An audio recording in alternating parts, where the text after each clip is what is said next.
Hey friends, welcome to Writing for Today. Today we are working on writing our story beginnings for our fairy tales. So it's so exciting we get to start writing.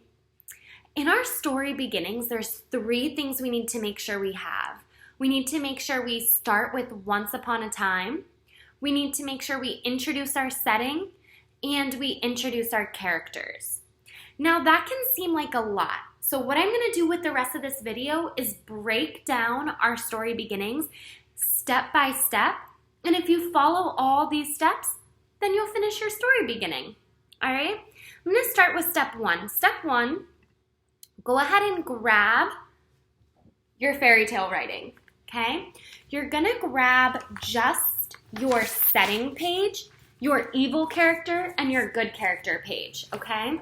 So grab those and then reread them, because in our beginning, we need to introduce our characters and introduce our setting. So we need to remind ourselves what we already wrote about our setting and characters, okay? And something to remember is that you already did a lot of work describing your characters and your setting. So when you go to write this, you really shouldn't need to think of anything different. You can just pull ideas from what you've already written, okay? Once you grab these and reread them, go ahead and just grab 3 sheets of blank paper. I'm running kind of low on paper in my household, so just grab what you could. I just ripped these out from a spiral notebook, but whatever paper you have, even if it's, I like to use this blank paper too, even if it's blank paper, just try to grab 3 of the nicest papers you have, okay? I have this, and now you're only gonna need 1 today. The other 2, put back in your folder to keep them nice and safe. 1 will be for our middle and our end. This one's gonna be for our beginning. Once you do that, then you are gonna just write the words once upon a time. Boom. Done. That's our first thing we need to include. Then the second thing you need to do is, well, your setting, introduce your setting and introduce your characters. It doesn't matter which order you do that in. If it makes more sense for your story for you to introduce your characters first, go for it. I started with my setting, okay? Now, in my setting description, I explained my setting as the forest in my story is a magical and charming place to be. So I just took those words and wrote them right here to describe my setting. All right, I'm going to read you my first 2 sentences so you can understand. So I started with that once upon a time, in a faraway magic forest lived the happiest creatures in all the world.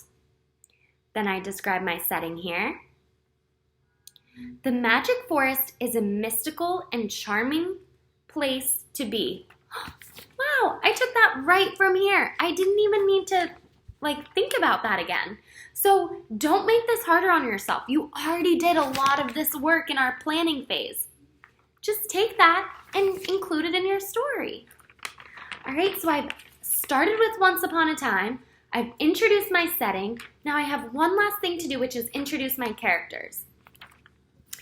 If you remember, I have my 2 characters, Leroy and Econ the Troll. Leroy is shy and he's generous and kind.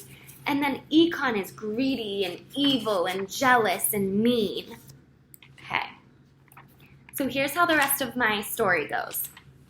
All the creatures that lived there will greet anyone who enters with a smile, gifts of fruit, and a song.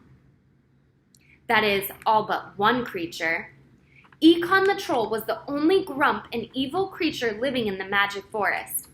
There we go, I introduced Econ. I told about the character's name and what he's like as a character.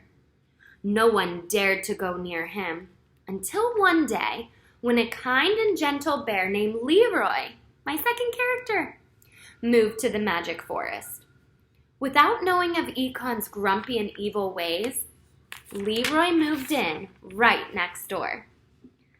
So there you have it. I started with Once Upon a Time.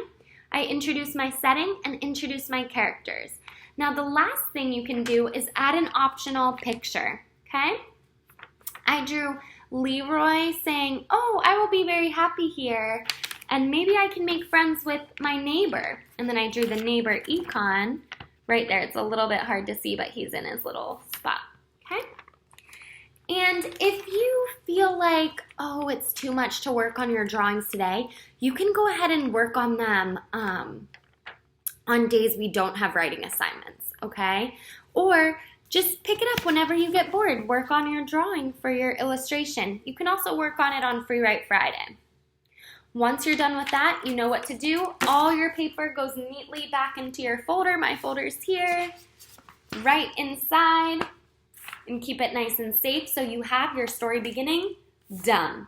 All right, good luck, friends. We can't wait to see what you do.